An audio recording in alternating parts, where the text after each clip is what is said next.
You are watching the Lehocky Eagles postgame show live from Ocean Casino, and you're watching us on 6abc.com and the JAKIB Media YouTube channel. Eagles win it 21-17 tonight. Late touchdown, a tush-push touchdown, but the big play being a bomb to Devontae Smith that got the ball to the 1-yard line, and the Eagles looked like they were dead in the water for most of this game, and all of a sudden, bang, they shut out the Kansas City Chiefs in the second half, and they win another one. And this is a team that knows how to win. And for more insight on that, let's bring in our man on our remote today, the great Derrick Gunn, joining us live. D. Gunn, you saw the game like us. I'm thinking that you didn't think, like we didn't think, that they were going to be able to win this game. Your thoughts, sir? Here's how you put this game in a nutshell. Right after the game was over, I'm texting one of my contacts in the locker room, and I said, "How the heck did you win this game?" And the response was, "I have no idea." But the bottom line is they got the W. This has been their theme for much of the season. They have yet to put together a dominant game like we've been accustomed to seeing in 2022, but they make the necessary plays when they have to. They get the necessary first down, the necessary tush push, the necessary big play, necessary defensive stop. This has been this team's theme all year long. And I think Seth will agree with me when I say, I've watched this game a long time. I have never seen a team consistently come up with consistent big plays 10 games into a season and sit here at 9-1. You see it happen occasionally, but you don't see it happen as consistently with this team. But the bottom line is, I don't care how you get the W, as long as you get the W. But when you tell me A.J. Brown gets one catch, Kansas City runs for 168 yards, the Eagles don't convert a third down conversion until the third quarter, and they pitch a shutout defensively in the second half, I'm taking that bet against the Eagles every time. And there's no way that those things are going to happen in favor of the Eagles, especially against a team like Kansas City. Lo and behold, it was that kind of game. Gunner, I'll tell you right now, man, it still doesn't feel like a win, but my feelings be damned. All right, they won. They're 9-1. They're the best team in the NFL as of right now. But yes. I want to say this with you because it's incredible. First off, our love, our good vibes, and our prayers are with your family, and I know you know that, but I wanted to tell you again. I appreciate it. Absolutely, appreciate brother. You guys. Absolutely. When it comes to Jalen Hurts, you ask every quarterback in the NFL to let you have a chance to win no matter what. When it's late in the game and your team's down, you just want that chance to win. He helped the Eagles pull this win out. I know the Kansas City Chiefs made their load of mistakes, but when it came to Jalen Hurts finding Devontae Smith down the field to set up that tush-push touchdown, he hit the guy right where he needed to. All you needed was a couple of big plays, and Jalen Hurts got that for you. The offensive line, max protection, allowed their one-on-one situation to Devontae Smith to be a thing of beauty. That was the defining moment in this game tonight. There's no question about that. The thing about this Eagles team is, first of all, I've never seen this offense look this discombobulated as they were in the first half. I've never seen that offensive line this season manhandled the way it was in the first half. Steve Spagnuolo, you knew he was going to come after you, and he did. And there was a lot of confusion in that Eagles offense. A couple of times we saw Jalen holding the ball too long, DeAndre Swift wondering if he's getting the ball or not. Everything you could possibly write up in terms of what not to do in a game of this magnitude, the Eagles did it in the first 30 minutes of this ball game. But they don't quit. This team does not quit. To me, they're like Freddy Krueger, Jason from Friday the 13th. Just when you think you bury this team, they rise up out of the ashes and do you in. And they've done that 9 times this season. D-Gun, love you, man. Thank you, brother. So I loved your opening dialogue. And what you said, man, sounds like you believe that this team is a team of destiny, that no matter what the circumstances are, they can overcome them and potentially win a Super Bowl the way that they're playing. Because It's 10 weeks into the season. There's only 7 more games left, okay? How much – you had 2 weeks off to make the adjustments and the improvements, and yet they played in Week 10 the same way that they played weeks 1 through 9. So can they get to the promised land, continue to play this way? Okay, before I answer your question, I want to ask you a series of questions, okay? Did you think the Eagles could win a game being held to 238 yards of offense? Are you talking about tonight or just overall? Yeah, just tonight. Just tonight. Watching the game tonight? Hell no. Not just no, hell no. Did you think A.J. Brown 1 catch for 8 yards would be good enough for this team to still find a way to win the game? Not just no, hell no. Did you think the way they played over the first 30 minutes, there was any way on God's green earth they were coming back to win this game? Hell to the no. How about that one? I can go on and on and on with a series of questions. I don't like to use the term destiny 10 games into a season, but the theme is following the same pattern. So yes, as we sit here right now, if they can stay healthy, they got Roby back. Byard's 3 weeks, 4 weeks into this system. When they get Goddard back, this team can roll. I don't think there's a team that can stop them in the NFC. I do think there's some teams that will be interesting matchups for them. San Francisco, Detroit, Dallas. But I don't think if they do what they have to do consistently, which is be inconsistent at times, make the big plays on both sides of the ball when you have to, this team can get back to the promised land. Yes, I think they can get back to that Super Bowl again. Derrick, let me ask you this, because they were getting devoured in the first half. I mean, we can go over the grisly details, but they looked like they were going to get buried in this game.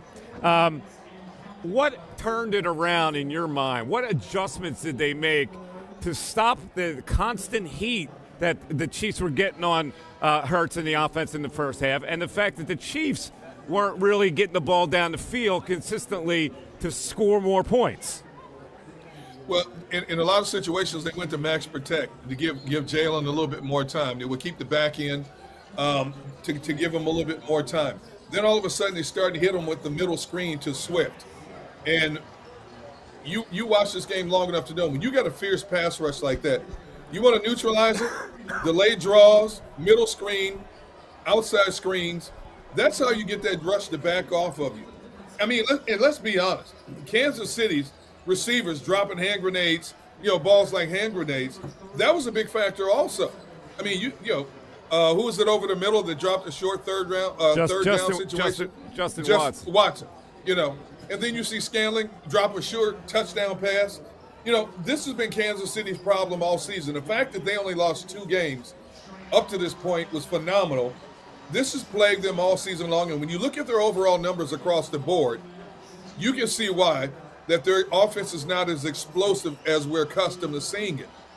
But the Eagles countered, and I'm going to give Brian Johnson, I thought, called a horrendous game in the first half.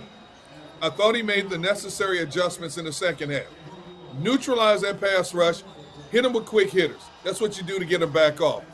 All Jalen Hurts needed was a little bit more time to make things happen. And because of the adjustments they made in that second half, that's why they were able to get 14 second half points compared to just 7 points in that first half. All right, I just want the record to show that we've all talked about how great it is that the Eagles are 9-1. We've talked about how the Eagles are the number 1 team in the NFL. That has all been acknowledged, and you can enjoy the win for as much as you can.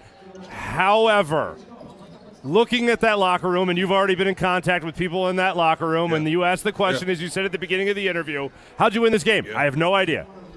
How do the Eagles take this? Do they take this as, all right, we are better than the Chiefs this year. We have proven it because we have beaten the Chiefs.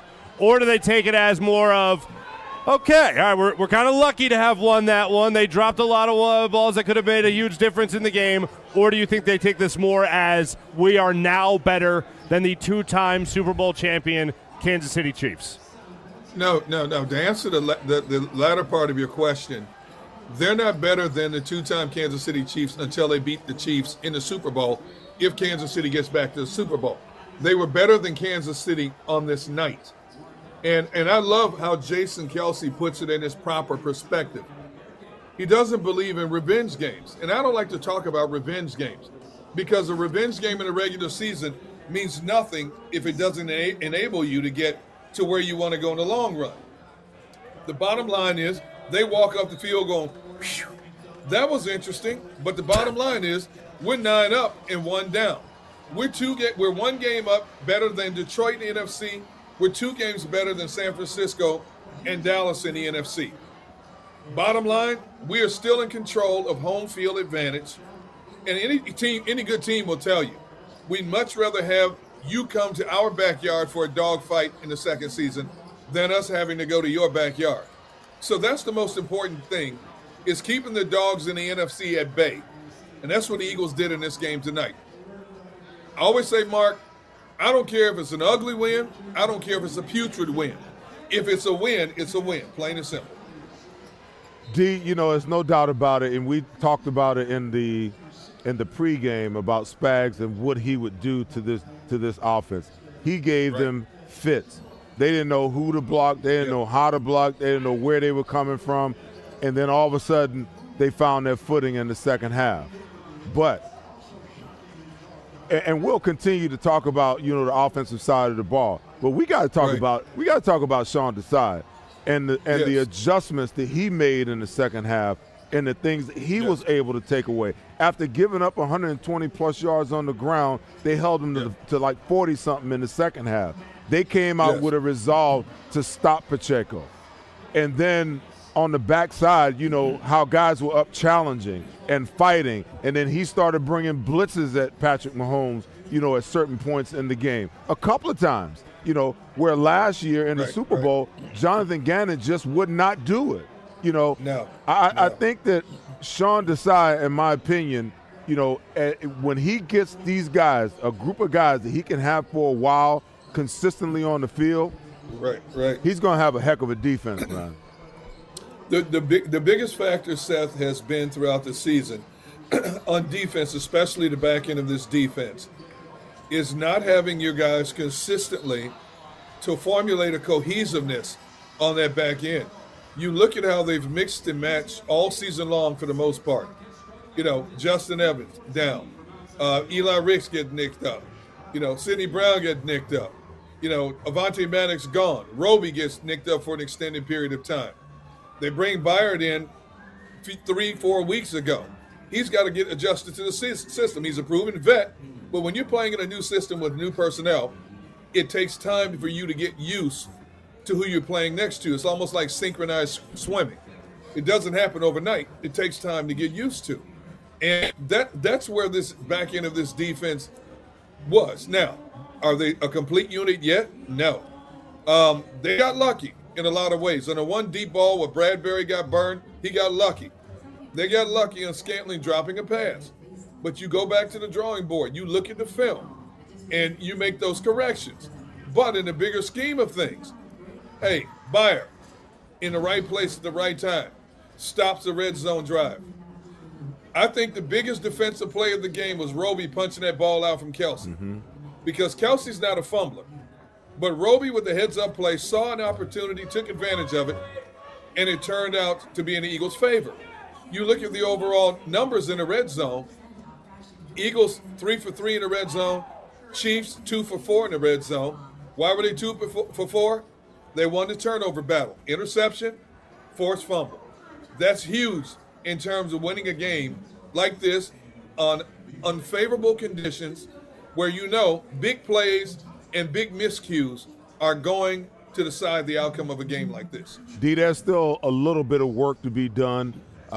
You got nothing but veterans back there for the majority of the game when you got Bradley Roby back in there and you got Byard in there. But on that touchdown play to Kelsey, there was a miscommunication between he and Slay, where when the motion guy went across, they didn't talk about playing off of each other, and it's almost like it looks like one of those plays from the Super Bowl last year where if you guys just talk about it, one guy's outside, one guy's inside. Whichever guy comes to you, you got. Whatever guy comes to the other guy, you got. But that was just too easy of a touchdown. Travis Kelce just delayed and ran straight to the flat touchdown. You know what, Seth? I don't have to tell you this, but anytime an offense gets a red zone inside the 5-yard line, there's communications. Okay, look for this, look for this, look for this.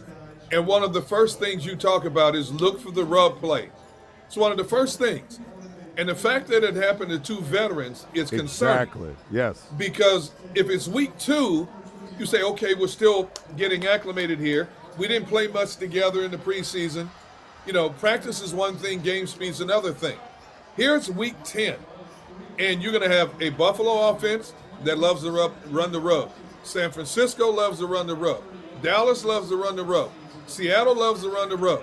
You better figure this thing out now, because as we always talk about, what you slip by one game could come back and kill you the next game. D-Gun, listen, we appreciate it. Best wishes to you and your family. We hope to see you back here very soon. We know you're taking care of business, and we really appreciate you joining us. Another Eagle victory. Hard to believe, but you know, all of a sudden this gauntlet, they win this game. It doesn't look so daunting all of a sudden. Where they can, you know, we thought they were going to lose 3 of these next 6, but it doesn't look like they can lose at all. So we're all good, right?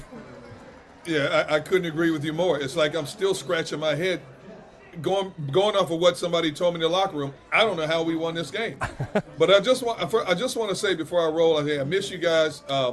Say happy Thanksgiving to everybody. Have a great holiday weekend. Be safe, and I thank all of you for your thoughts and prayers for my wife.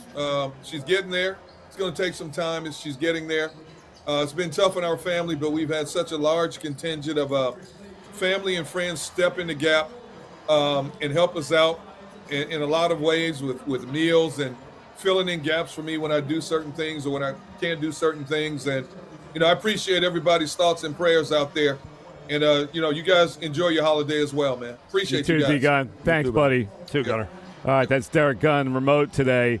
The show has Kayla Santiago coming up next with the Diamond Debate. Also, John McMullen is live from Kansas City. We'll hear from McMullen and his thoughts on this unlikely but satisfying 21-17 win by the Philadelphia Eagles tonight against the Kansas City Chiefs. It's the Lehocky Eagles. Farming them up and good play calling along the way. First and goal at the 6.